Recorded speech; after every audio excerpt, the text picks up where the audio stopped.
Yaadadhu anaafati gaafa wal barannee laga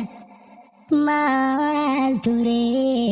maal faa wal gaafannee akkatti wal utubnee turre jaalalaanee atuu beekta. Iftiko iwayu akkanane jireenya koo ibsuudhaan dabarse eegare bareeda si wajjin karoorse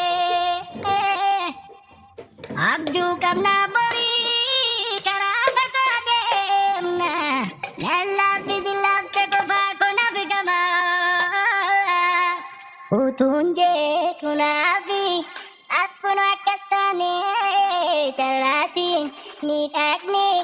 hireen adda baane manniitti kolfiine warra jaalalaane nuuf raagaa giftiikoo maal goota mataa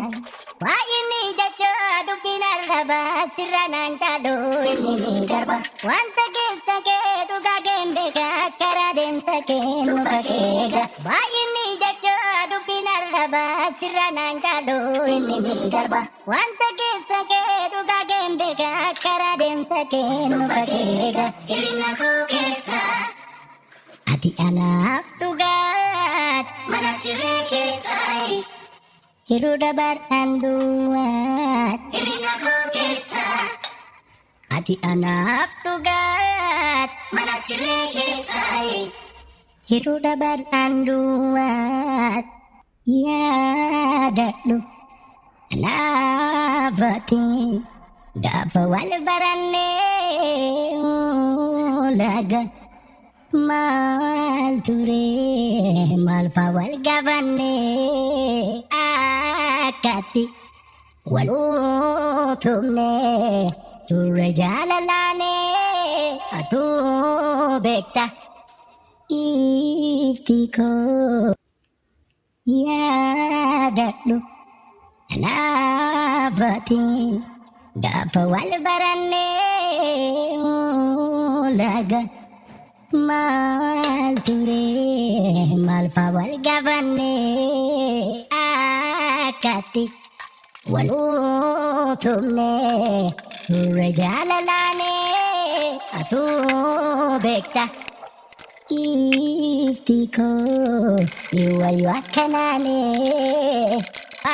jireenya koo ibsuudhaan dabarse eegare bareeda si wajjin karoorse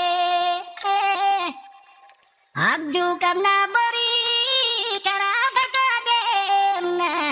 lallaaffisi lafte qofaa kun afigama utuun jeetu naafi akkuma akkas taane carraatiin miidhagni hireen adda baane manniitti kolfiine warra jaalalaane nuuf raagaa giftiikoo maal goota mataa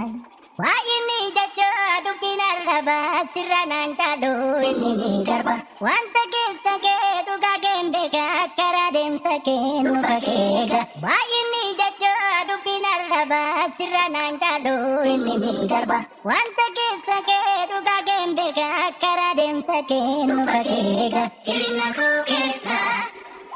ati anaaf dhugaat mana jiree keessaayi. Hiruu dabartaan duwwaat hirina koo keessa ati anaaf dhugaat mana jiree keessaayi. Hiruu dabartaan duwwaat yaadadhu anaafati gaafa wal barannee laga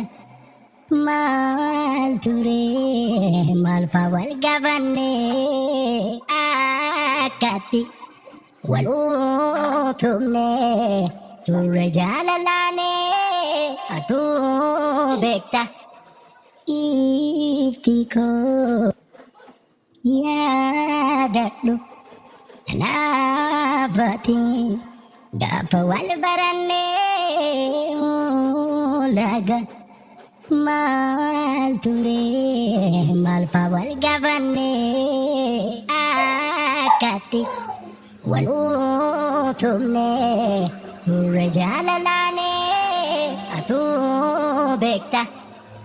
ifti ko iwayu akkanane waa'ee jireenya koo ibsuudhaan dabarse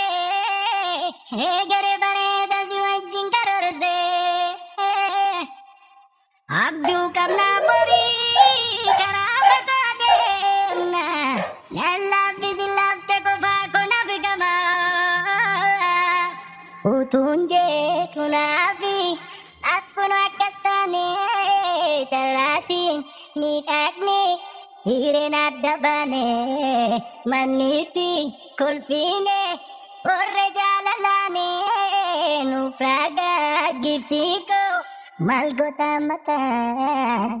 waa inni jechaa dubbiin arrabaa sirra naan caalu inni ni darba wanta keessa kee dhugaa keendeka karaa deemsa kee nufa keega waa inni jechaa dubbiin arrabaa sirra naan caalu inni ni darba wanta keessa kee dhugaa keendeka karaa deemsa kee nufa keega hirina koo keessa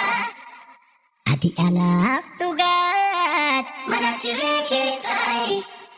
hiru dabar anduat hirina koo keessa ati anaaf dhugaat mana jiree keessaayi hiru dabar anduat yaadadhu naafati gaafa wal baranne laga maal ture maal fa wal gaafanne akkatti wal utubne turre jaalalaane atu beekta ifti koo